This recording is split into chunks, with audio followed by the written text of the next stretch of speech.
Okay, good morning to you all, and I welcome you on behalf of Education Express channel. And as per the previous session, we are again present here to discuss GST, and under this GST, we are taking up input tax credit. उस पर बात हो रही थी input tax credit पर, और हमने एक एग्जाम्पल के थ्रू किस प्रकार से इनपुट टैक्स क्रेडिट और रिवर्स चार्ज की बात की थी। यहाँ पर दो टर्म हैं इम्पॉर्टेंट, एक तो है इनपुट टैक्स क्रेडिट और दूसरा है रिवर्स चार्ज, और इनका मतलब पहले हम डिस्कस कर चुके हैं, फिर भी देख लीजिए। और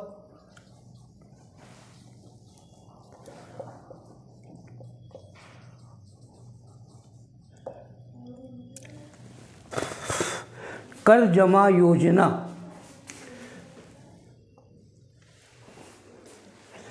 इसका मतलब ये होता है, बार बार बता चुके हैं, फिर देख लीजिएगा कि कोई डीलर जब कोई माल खरीदता है तो उस पर उसका मूल्य माल का प्लस जीएसटी दोनों मिला करके भुगतान करता है।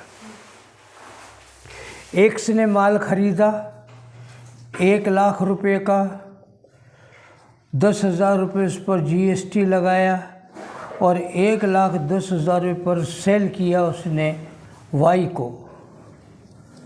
वाई के पास 1,10,000 रुपये का माल हुआ, 10,000 रुपये उसने प्रॉफिट लिया, 10,000 रुपये उसने जीएसटी लिया, चार्ज किया, और कुल 1,30,000 रुपये पर माल उसने बेच दिया जेड को।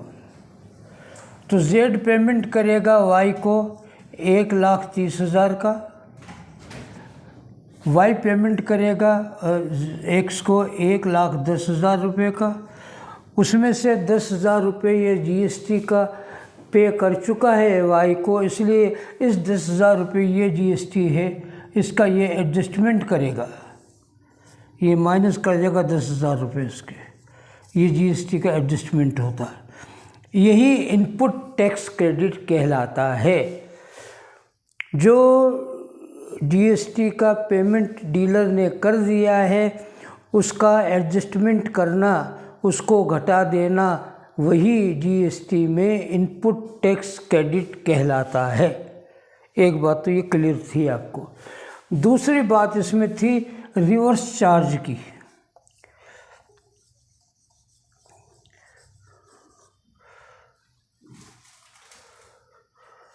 रिवर्स चार्ज, विपरीत प्रभार हिंदी में कहेंगे।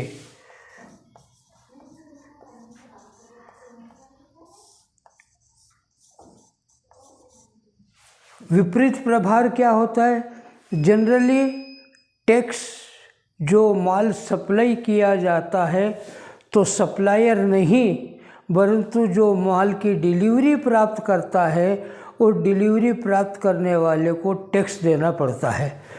1,10,000 रुपये का माल एक्स ने वाई को दिया तो वाई पेमेंट करेगा 1,10,000 रुपये का इसको, एक्स को। तो 10,000 रुपये का टैक्स जो जीएसटी था वो पेमेंट किसने किया? वाई ने। परंतु कुछ परिस्थितियां ऐसी हो जाती हैं, स्थितियां ऐसी आ जाती हैं कि जब डिलीवरी लेने वाला जीएसटी का पेमेंट न करके जिसने माल सप्लाई किया है वो पेमेंट कर रहा हो तो उसे रिवर्स चार्ज कहते हैं। विपरीत स्थिति हो गई, पेमेंट करना चाहिए डिलीवरी वाले को, सप्लाई वाले को नहीं करना चाहिए, परंतु कितनी परिस्थितियों में यदि ऐसी स्थिति आ जाती है तो पेमेंट जो सप्लायर है उसको करना पड़ रहा है, तो वो विपरीत प्रभार कहलाता है, रिवर्स चार्ज होता है। ठीक है, कल हमने एग्जाम्पल दिया था, डिस्कस किया था। मुझे ऐसा लग रहा है कि शायद सारी बातें आपको पूरी तरह स्पष्ट नहीं हो पाई। आज हम एक और एग्जाम्पल ले रहे हैं और उसके माध्यम से इन बातों को फिर डिस्कस करेंगे, जिसमें मुख्य बातें जो हैं वो इस प्रकार की हैं। T1 टोटल जो टैक्स होता है, इनपुट टैक्स, ये उसको शो करता है। T1, T2, T3 अलग अलग प्रकार के कुछ एग्जेम्प्टेड गुड्स का है, कुछ नॉन बिजनेस रिलेटेड गुड्स का है, गुड्स एंड सर्विसेज का है, ये उनको शो करता है T1, T2, T3। C1 show करता है टोटल इनपुट टैक्स में से T1, T2, T3 को घटा देंगे तो C1 आ जाएगा। ये कोड वर्ड हैं, इनके कोड वर्ड से ही शो होता है। तो कोड वर्ड C क्या शो कर रहा है, टोटल इनपुट टैक्स T में से डिफरेंट प्रकार के इनपुट टैक्स, जैसे टैक्सेबल गुड्स पर टैक्स कितना है GST, नॉन टैक्सेबल पर कितना है, एग्जेम्प्टेड पर कितना है, अदर देन बिजनेस का कोई गुड्स है तो उस पर GST कितना है, इन सब के टोटल को यदि हम T में से लेस कर देंगे तो वो आ जाएगा C1। आइए C1 होता है, उसके बाद C2 में C1 का जो टोटल है उसमें से T4 को घटा दिया जाता है, अदर देन बिजनेस का जो टैक्सेबल है इनपुट टैक्स है उसको घटा देंगे तो C2 आ जाएगा। फिर आता है D1 जो है वो E/F × C2 है। अब D1 में E क्या है और F क्या है? E कहता है टोटल ऑफ एग्जेम्प्टेड गुड्स।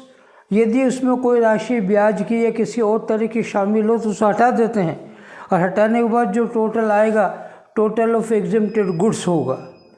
उस टोटल ऑफ एग्जेम्प्टेड गुड्स को डिवाइड करेंगे हम total turnover of the period, उस अवधि में टोटल टर्नओवर, टोटल सेल्स कितना हुआ था उसका डिवीज़न करेंगे, उसको भाग दे देंगे, और जो आनुपातिक राशि आएगी वही आपके D1 कहलाएगी। ठीक है। फिर D2 एक और रह जाता है, वो D1 ×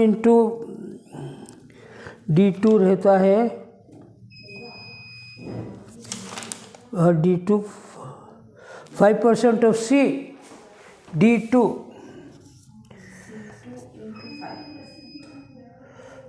5% into C,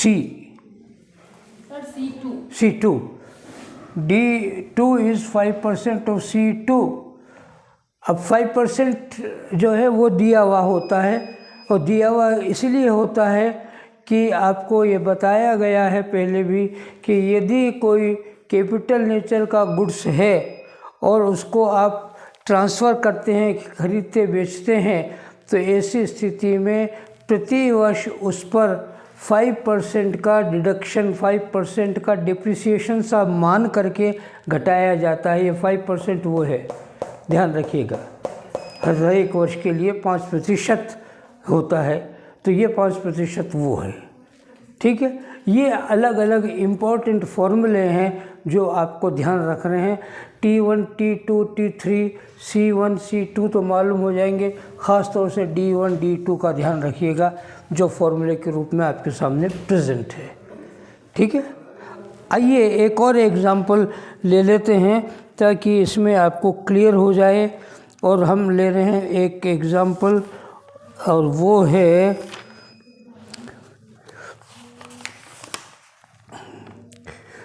illustration number 17, R limited.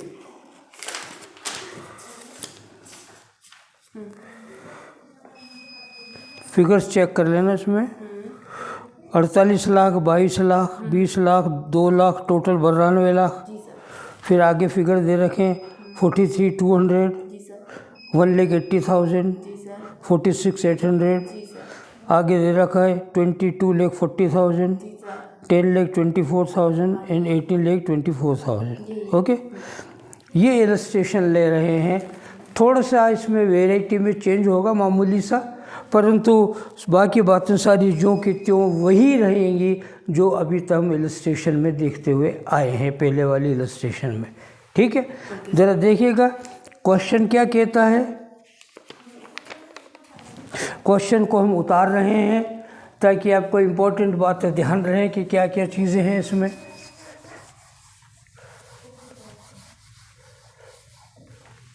This is illustration number 17 of Patel Chaudhary's book.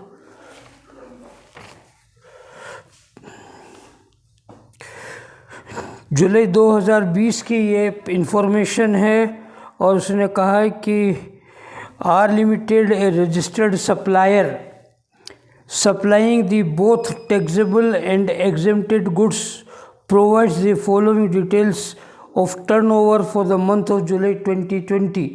जुलाई 2020 की जो सप्लाई उसने की है उसकी डिटेल आपको दे रहा है और ये रजिस्टर्ड डीलर है और दोनों प्रकार की वस्तुओं में डील कर रहा है, टैक्सेबल भी और एग्जेम्प्टेड गुड्स में भी। ओके, ये डिटेल है इसमें।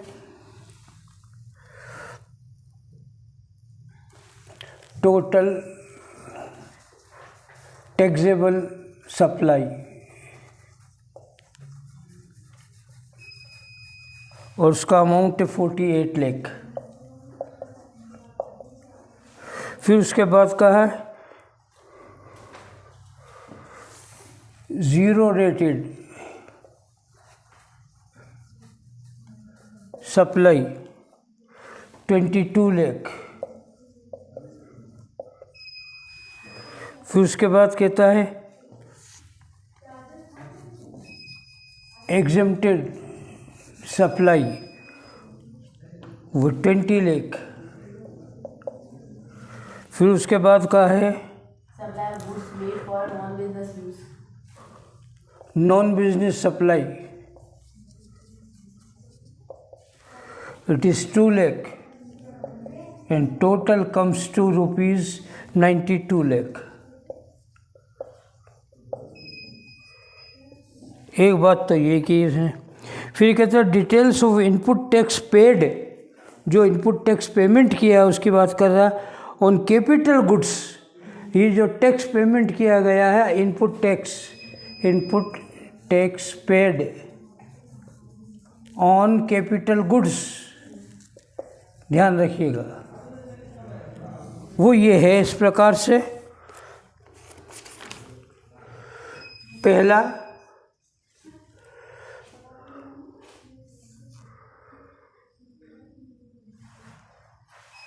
एग्जेम्प्टेड गुड्स और वो है 40 CGST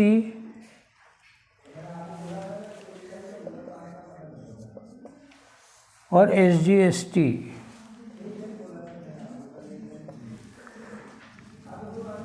ये @9% है दोनों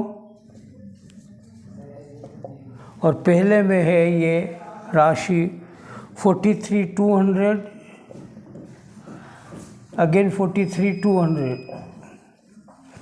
फिर उसके बाद उसने बताया है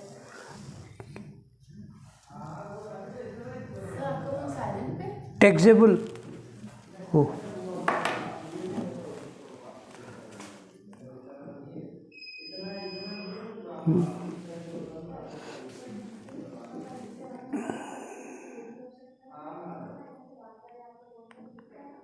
साइलेंट पे है।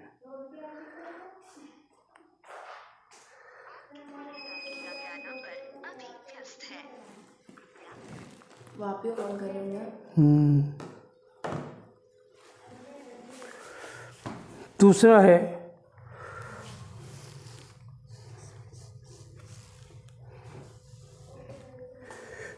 ये नेक्स्ट है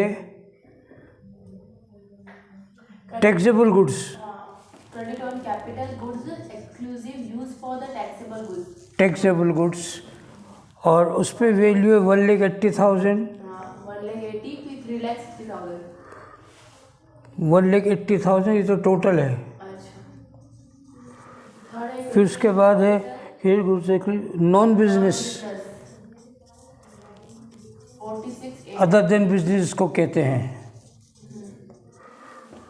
46,800।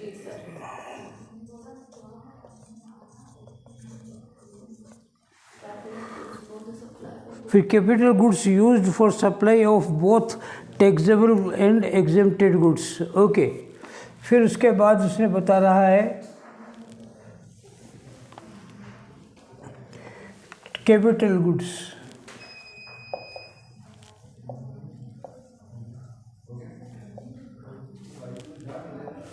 और वो दोनों है taxable and accepted.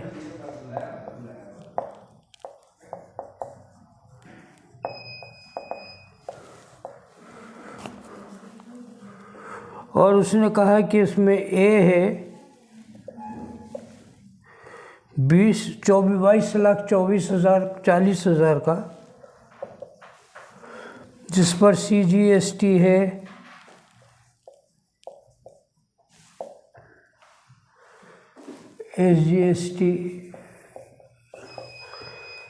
2,01,600।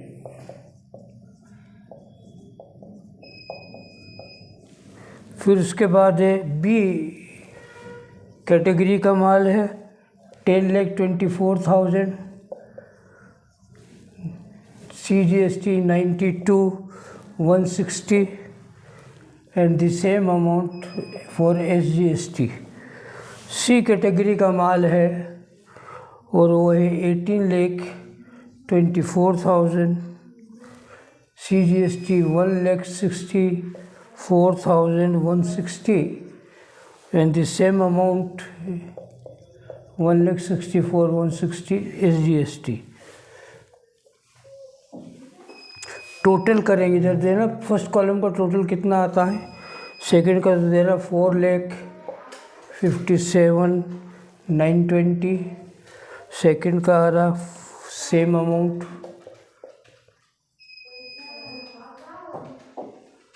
First column का 50,88,000। ओके, और ये इसके बाद सप्लाई की इसकी डेट दे रखी है। अब पहले कुछ एक थियोरिटिकल बातें इसमें जान लीजिएगा, फिर उसके बाद इसके सॉल्यूशन पर बात करते हैं। ये मेनली है सवाल कैपिटल गुड्स से रिलेटेड। कल जो देखा था वो गुड्स और सर्विस से रिलेटेड आइटम था। यदि हमने कोई माल बेचा है, कोई सेवाएं दी हैं, तो उस पर किस प्रकार से इनपुट टैक्स क्रेडिट का कैलकुलेशन किया जाता है। परंतु यदि हमने गुड्स और सर्विस के साथ साथ या उसके अलावा कैपिटल गुड्स को भी हमने सप्लाई किया हो, तो किस प्रकार से उस पर हम इनपुट टैक्स क्रेडिट का कैलकुलेशन करते हैं। ठीक है, बात समझ में आ रही? बिल्कुल जैसे पहले किया था कल, उसी तरह से इसको किया जाएगा, और उसमें भी सभी बातें वो होंगी जो कि कल वाले प्रश्न में थी। स्टेटमेंट ऑफ हाँ शुरू करने वाले 5 मिनट आप ब्रेक ले, थोड़ा थके हुए लग रहे हो। नहीं मैं तो बिल्कुल ठीक हूँ, रिलैक्स एकदम। स्टेटमेंट ऑफ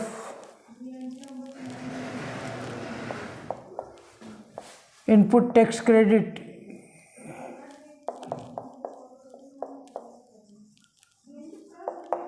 आज ठीक चल रहा है ना पेन? देखो वही पेन इस तरह का था।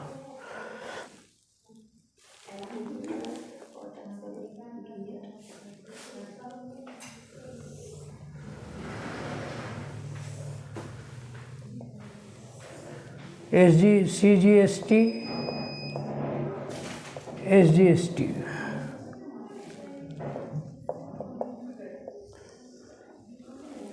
ये पर्टिकुलर्स हो जाएगा।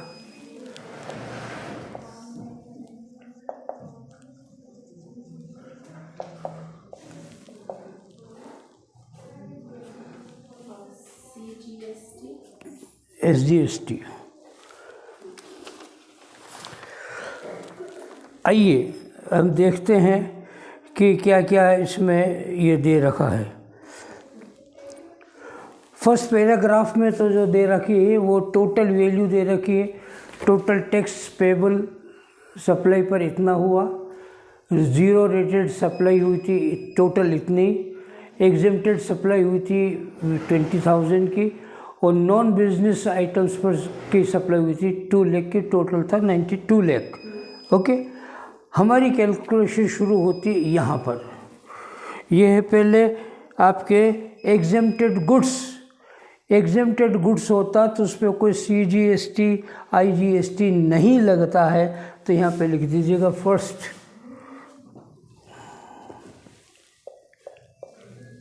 Exempted goods.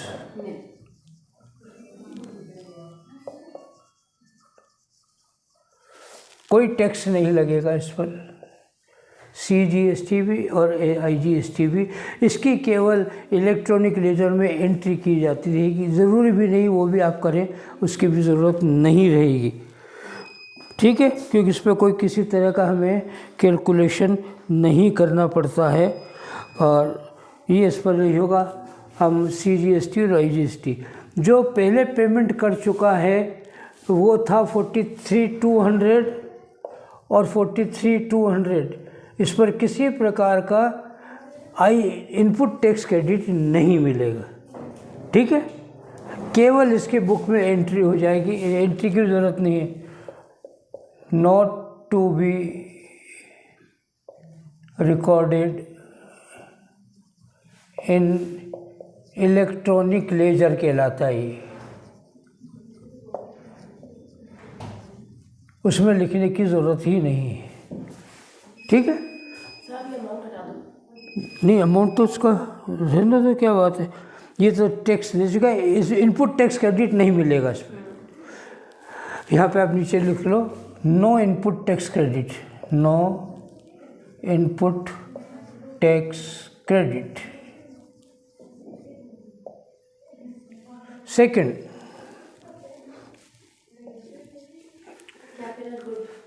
Capital goods of taxable, तो मिलेगा।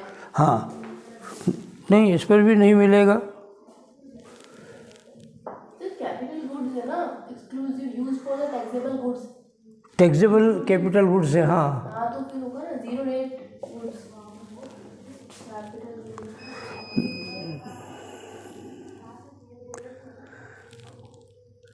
नहीं इस पर, हाँ 1,80,000 कैपिटल गुड्स ऑफ, क्या है ये, capital goods exclusive taxable, taxable, और इस पर अमाउंट है 1,80,000।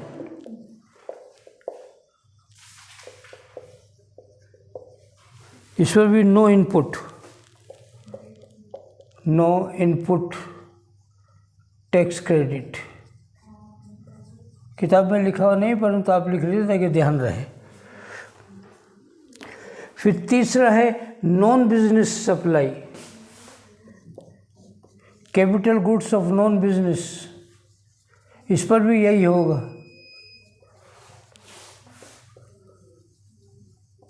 नॉन बिजनेस, इसका टैक्स हम पे कर चुके थे और वो दे रहा 46,800, इस पर भी इनपुट टैक्स क्रेडिट नहीं मिलेगा और इस पर भी किसी प्रकार की वो इलेक्ट्रॉनिक एंट्री नहीं होगी, नो इनपुट टैक्स क्रेडिट।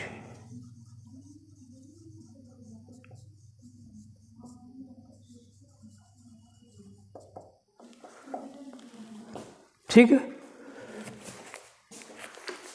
एक तो ये हो गया।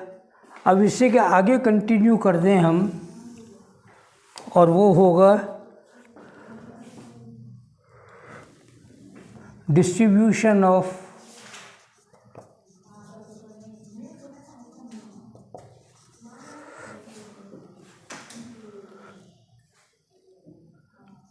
इनपुट टैक्स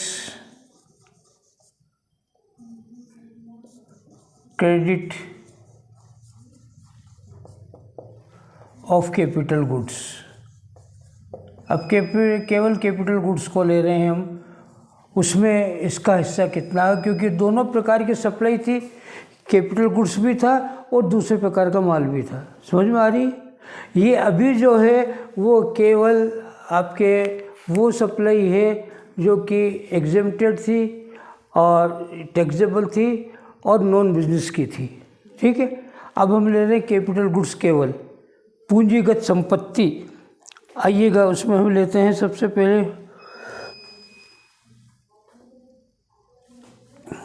टोटल आपका ये रहा कैपिटल गुड्स का,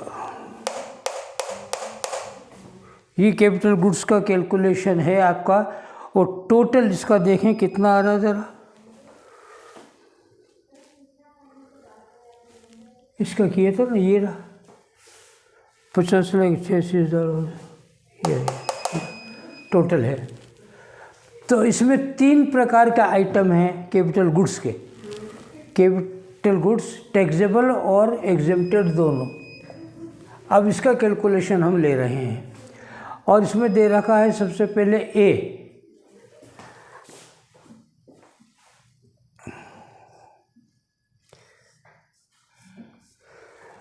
इसको हम शो करते हैं, ये है कैपिटल गुड्स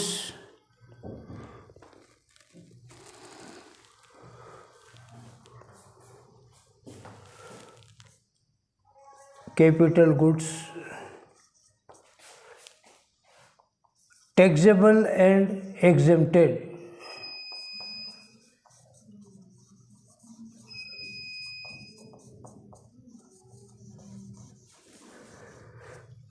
ठीक है, एक प्रकार के जो गुड्स है वो है हमारे पास 22,40,000 का, और उस पर हमने जो पेमेंट किया CGST का, SGST का 2,01,600, 2,01,600 इत्यादि।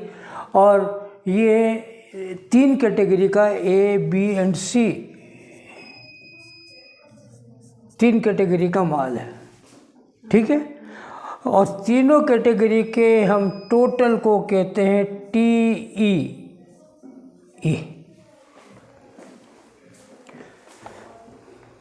बस समझ में आ गई? नहीं आई? ये है इस टेबल की बात कर रहे हैं हम, और ये है capital goods taxable and exempted दोनों। ये लिखा हुआ टैक्सेबल एंड एग्जेम्प्टेड। ठीक है, ये 3 प्रकार की पूंजी संपत्तियां हैं हमारे पास। वो संपत्तियां हैं A, B और C। ठीक है, इनका ये तो हम अलग अलग लिखें अमाउंट और फिर टोटल कर लें, बात तो एक ही है। और या फिर इसके टोटल को फिगर को नोट कर लें, ये कर लें।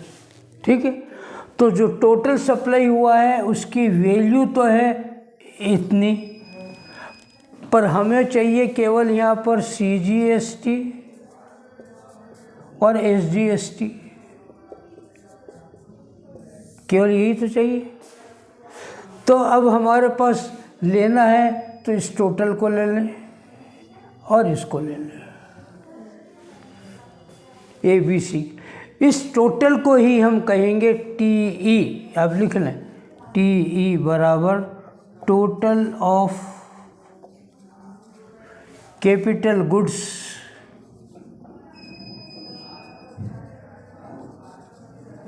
बोथ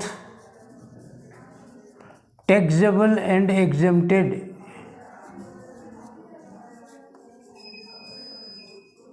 दोनों प्रकार के माल, इसको कहेंगे TE। और ये है हमारा पहला CGST 4,57,920 and the same figure for the SGST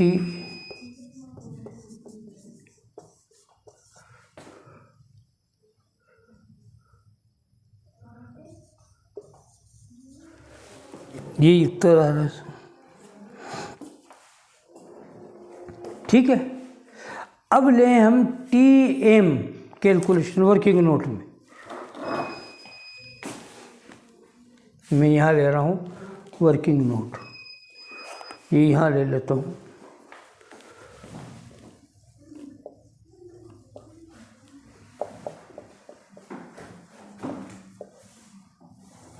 calculation of TM, ये कोड वर्ड है।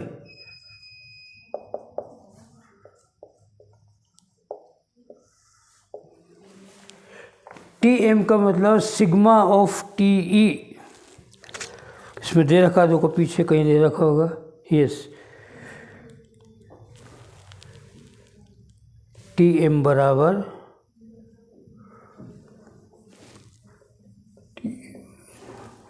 TR कहते हैं। अब जो ये अलग अलग हमें दे रखा है, इसका भी ले सकते हैं और कंबाइंड भी ले सकते हैं टोटल करके। बुक में अलग अलग दे रखा, तो पहले अलग अलग आपको बता देता हूँ, ठीक है। आइए पहले एक ही बात करते हैं। अब आपके सामने नियम सुनिएगा। यदि कोई पूंजी संपत्ति सप्लाई की जाती है तो आपको जैसे पहले कल भी बताया था, उससे पहले दिन भी बताया था कि प्रति क्वार्टर में 5% का डिडक्शन होता है, क्योंकि संपत्ति का उपयोग होते रहने से उसके मूल्य में कमी होती है। नियम वही है, परंतु थोड़ा सा संशोधन है। यदि कैपिटल गुड्स आपने इसमें लिया है इनपुट टैक्स क्रेडिट के लिए, तो ऐसी स्थिति में पूंजी संपत्ति पर प्रति वर्ष 5% का डिडक्शन होगा, और वो डिडक्शन 5 वर्ष के पीरियड के लिए माना जाता है। बात समझ में आ गई? नहीं, 1 साल के लिए माना जाता है। 4 क्वार्टर का मतलब होगा 1 साल के लिए। तो 5% का डिडक्शन, देखना, ध्यान रखना, नोट करने की लायक बात है। नोट, कैपिटल गुड्स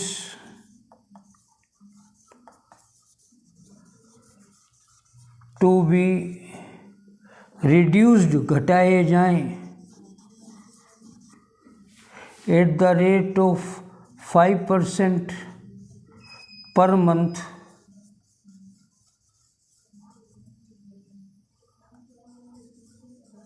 फॉर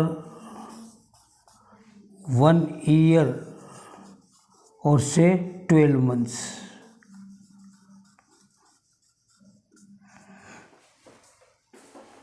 ये नियम है, ध्यान रखना। ये आपको देगा नहीं, आपको खुद सोचना है, नियम का ध्यान रखना। यदि कोई पूंजीगत संपत्ति हो और चाहे उसका उपयोग टैक्सेबल में हो या एग्जेम्प्टेड गुड्स में हो, यदि उसका उपयोग किया जा रहा है तो प्रति माह 5% की दर से उसके मूल्य में कमी की जाएगी, और ये कमी होगी 12 माह तक। 12 माह के लिए कमी होगी। इसका मतलब जनवरी से लेकर के दिसंबर तक 5% कम करते जाएं, तो 12 महीने में कितना परसेंट हो गया? 12 5 60। अच्छा 5, अच्छा गुणा करके देख लो। तो 5 4 क्वार्टर हुए थे ना इस साल में, तो वो अलग था क्वार्टर वाला, अच्छा ये क्वार्टर नहीं है। मैं क्या शब्द काम में ले रहा हूँ? 5% पर मंथ, प्रति माह, प्रति क्वार्टर नहीं है ये। 12 5 12 12 12 5 60, तो कुल मिला करके 60% के मूल्य में कमी की जाएगी यदि हमारा कैपिटल गुड्स है तो। अब मान लो 4 महीने काम आएगी तो 5 × 4 20% कम होगा। 3 महीने काम आएगी 5 × 3 15% होगा। पर यहाँ पर जो प्रतिशत है पर मंथ है, पर क्वार्टर नहीं है, ये ध्यान रहे। पहले वाले प्रश्न में 5% पर क्वार्टर था, तो ज़्यादा से ज़्यादा 4 क्वार्टर ले लो तो 20% हो जाएगा। 5 चौक 20, क्योंकि 4 क्वार्टर ज़्यादा होते ही नहीं एक वर्ष में। परंतु यहाँ पर एक वर्ष में 12 माह होते हैं, तो 5 को 12 से गुणा करना पड़ेगा, 60% हो जाएगा। वहाँ पर ज़्यादा से ज़्यादा 5 को 4 से गुणा करेंगे पर क्वार्टर के हिसाब से, तो 20% होगा। बस समझ में आ गई? ये दोनों में अंतर है। तो इसका मतलब ये हुआ कि आपको प्रति वर्ष 60% के मूल्य में कमी करनी पड़ेगी। अब ज़रा देखिएगा इनका मूल्य क्या है।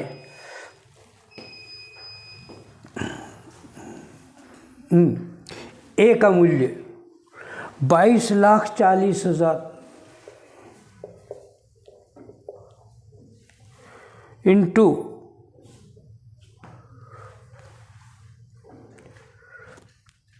40%, सॉरी 60%,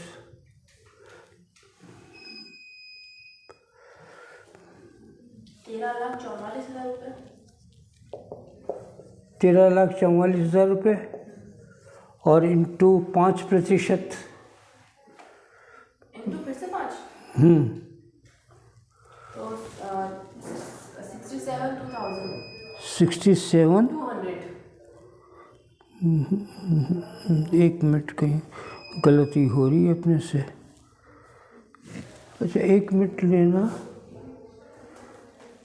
2,01,600 का 60%। 1,600 का 60%।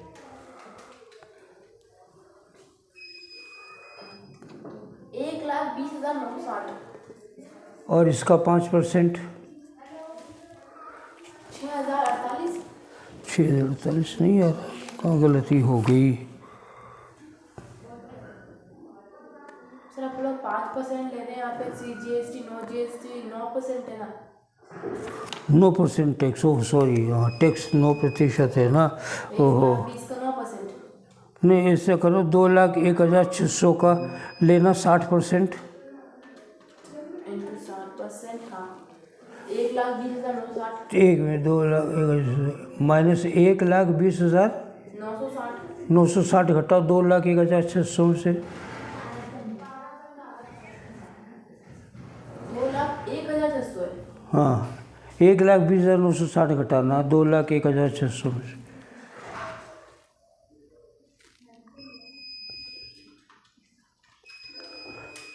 80,640। उसका 5%, सॉरी 9%, 72,000। जी सर 72,500 7.6। किससे किया था इसको?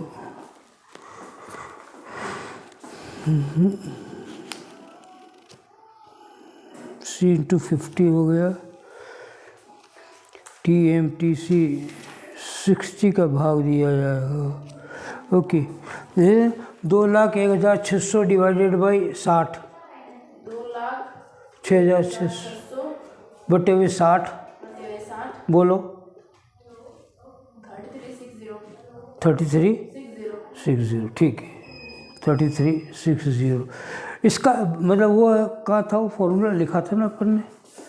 नीचे नोट 5% ये था, तो 12×5 = 60। तो ये नोट में हो जाएगा। ये है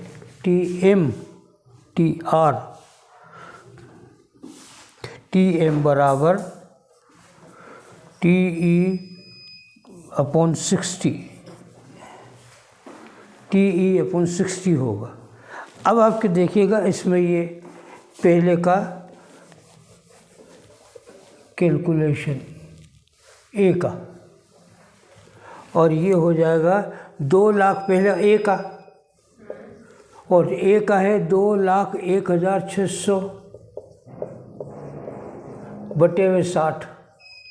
बोलो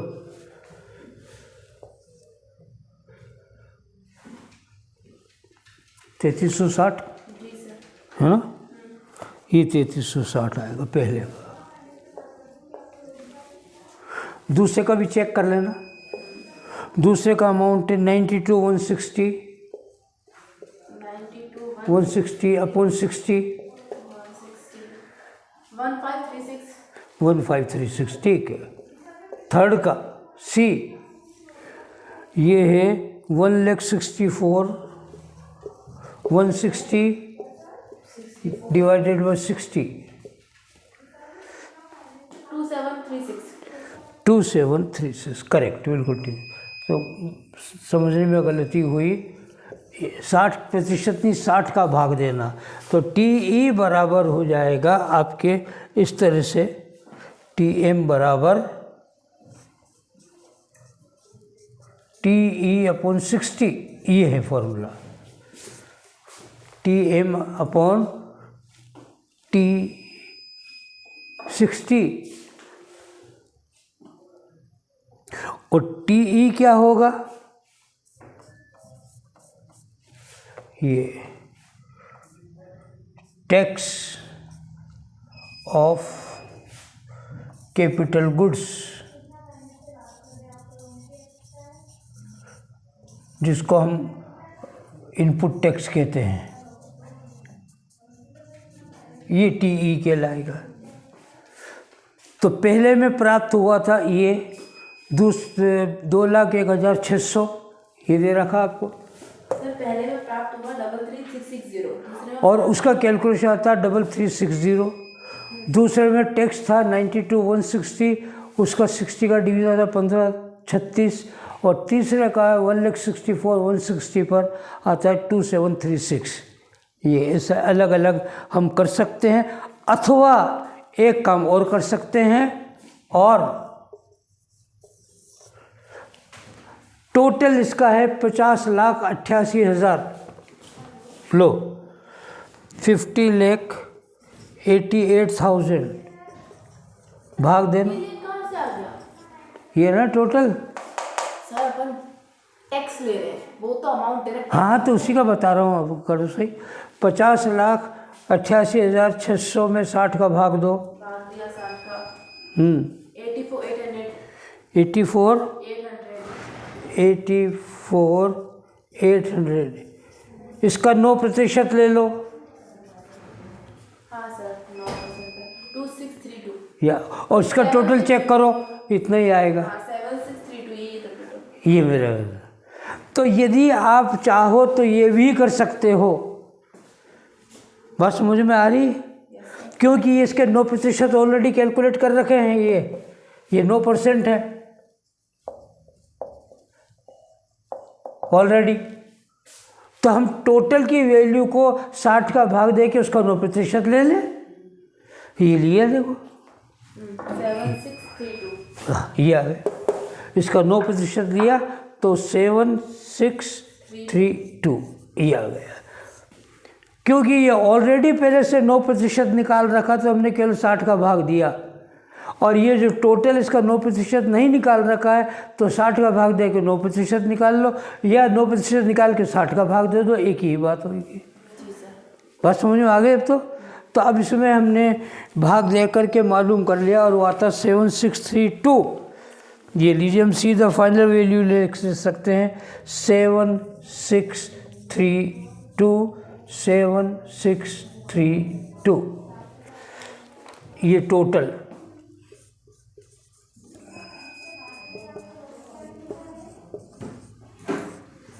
ये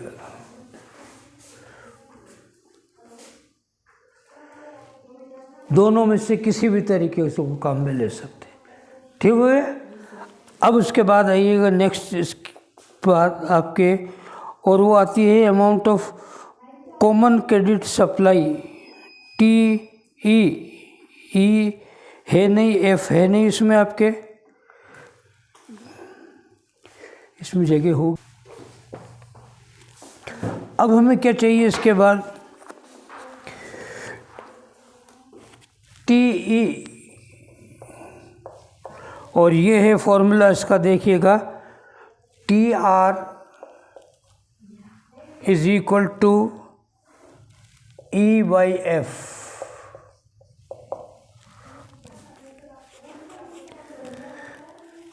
अब TR देखिएगा कितनी वैल्यू दे रखी है इसकी, TR की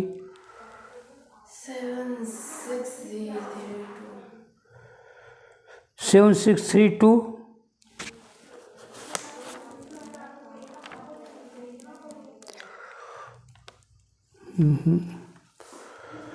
इंटू ई की वैल्यू है आपके, बताया था ई का वैल्यू कहाँ लिखा हुआ, मिटा दिया शायद। ई का टोटल सप्लाई था वो, और एफ का मतलब था ये तो है ना, ये टोटल 22 लाख। हाँ कहाँ, 22,000 रुपये।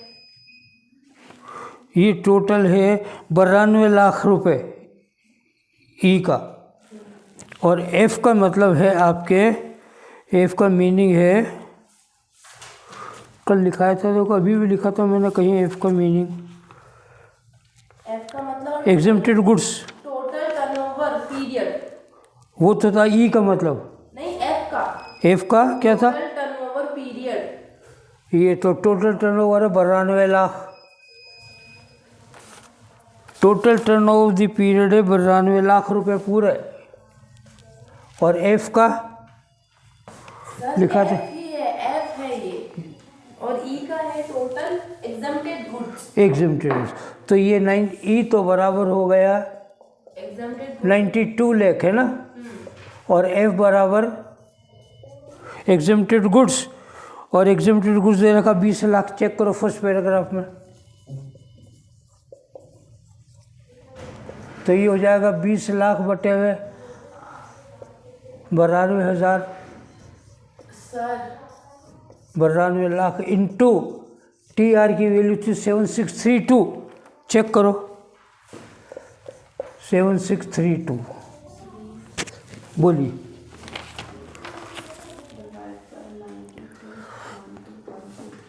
into by 7 6 32। सर 1659 22 लाख हो। एक मिनट, टैक्सेबल गुड से 22 लाख का, ये सॉरी ये गलती हो रही है, 22 लाख। तो 22 लाख बटे 92 लाख, तो कॉमन जीरो हटा दो 5, 22/92। सर एक मिनट, एग्जाम्प्टेड गुड ई एग्जाम्प्टेड गुड का मतलब होता है ई, और टोटल टर्नओवर पीरियड का मतलब होता है एफ। हाँ, आप ये कंफ्यूज मत करिएगा।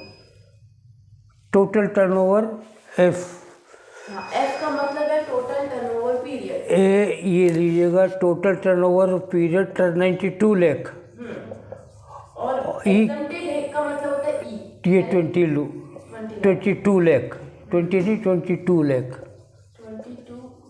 22/92 डिवाइडेड इनटू बाय 7632। 7 हाँ सर 1825। करेक्ट आ गया नहीं, 1825 ये वैल्यू आ जाएगी आपके इसकी।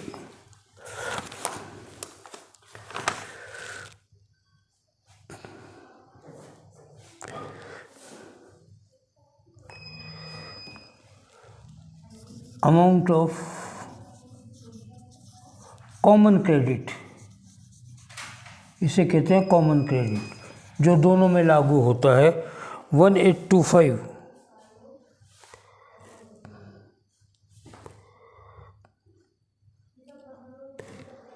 1825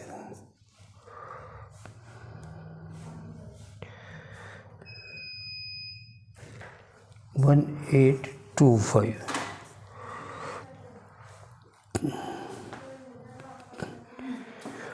अब जरा चेक कर लीजिएगा इसको, ये आपकी वैल्यू उत्तर हो गई इसकी। टोटल निकालना है इसका। हाँ टोटल निकाल लीजिएगा इसका, दोनों का।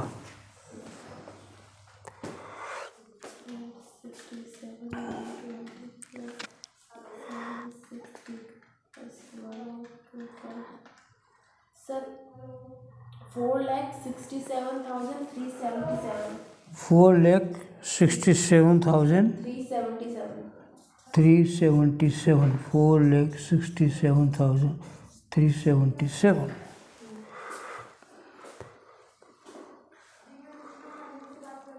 1,85,807 आ रहा है। चलो देखते, कल बात करते हैं फिर इस पर, ठीक है? Okay, thank you.